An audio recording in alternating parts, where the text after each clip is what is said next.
Hi everybody, it's Darcy from the Purposeful Pantry, and I just wanted to do a little introduction into the video you're about to see. I recorded this 2 years ago and found it in my archives this morning. I thought you might still be interested in seeing how I store my dehydrated mushroom powder. This could work for other powders as well, like your vegetable powders or your fruit powders, if you don't have space to store them in individual jars, or if you have bulk that you need to put away that you want to make sure that you protect. So as we get started, I wouldn't do anything differently from this video except for, try to actually have put my camera on a tripod and use two hands to put mushroom powder into the bag. But for the storage part, I wanted to emphasize that it must be airtight. Powders kept in those little zip top bags are not going to be airtight. You can't just put them in a zip top bag and put them in your pantry and hope that they'll stay good forever. Those bags are still air permeable, which means air will eventually make its way into it, which means it will make your powders go bad. They may start absorbing humidity. The oxygen getting on the inside of it will deteriorate your powder. So even though you see me storing a bulk mushroom powder inside of a zip tie bag, that's okay. It's because what I'm doing is putting it into an airtight container. Now, the only thing that I would do differently today is that instead of just putting it into that airtight container, I would actually put them into a mason jar where I could put the food saver top on, use my food saver to vacuum seal out any excess air that's in the jar, because that is my long-term storage that I would put back in the pantry to get out when I needed to replenish my supply, because I keep an everyday jar next to my stove and I could vacuum seal it easily anytime. But even just having it in a canning jar without vacuum sealing it, it's still better than just leaving it in a bag on the shelf. So enjoy the video. Thanks for watching, and I'll see you soon. We love mushrooms in our house. However, our youngest son hates them. It's a texture issue for him, and he hates them desperately. So what I do is I dehydrate mushrooms. I find them on sale at Aldi for about 69 cents for an 8-ounce package, I believe. I haven't had one in my hand recently, so maybe it's 16, but it's the smaller of the sizes, so it would be 8 ounce. It's a pretty good price, so I stock up and buy a couple flats worth and dehydrate them, and they look just like this. And then to integrate them into our food storage and into our daily food, I will make a mushroom powder that's like this. This way I can put it in eggs and meatloaf and casseroles and all other sorts of foods that we do.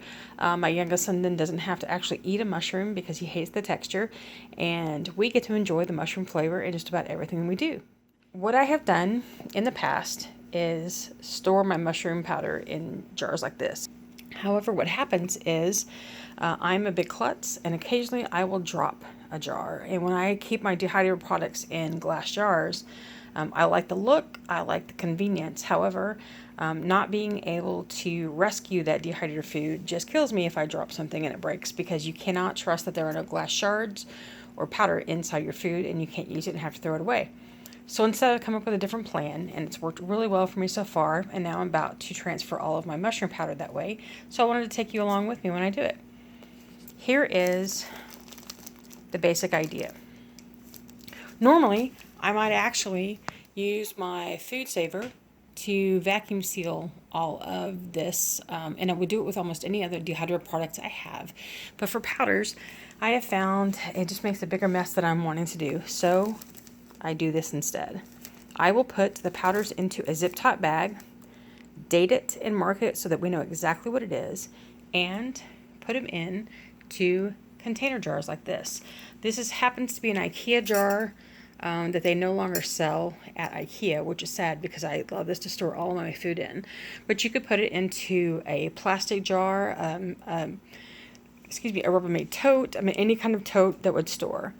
And just so that you can see what I'm doing, I'm going to pour a little bit of this powder into this. Normally, I would have both hands to do this and it wouldn't make such a mess. But I'm filming with one hand so that I could have some freedom. Know that when you pour this mushroom powder into this bag, it's going to kick up quite a bit of powder, the dust that comes up from it. And if I had both hands, I'd be wrapping the zip tie bag around the jar mouth so that you wouldn't get so much of this. But this is just a quick showing of how I do it. We're just going to deal with the dust. I mean, you can see all that dust. Imagine if you're actually grinding the dried mushrooms in your blender, and you pop the top off without giving a chance for this dust to dissipate, and you take a big breath of that. Let me tell you, it's not fun, and I've done it before. So we've got our bag of mushroom powder. I'm not going to go through, since I've just got the one hand, we'll do this. I will zip it up, and I will make sure that all of the air is out of this bag. Fold it over, mark it, date it, and then store it inside the container.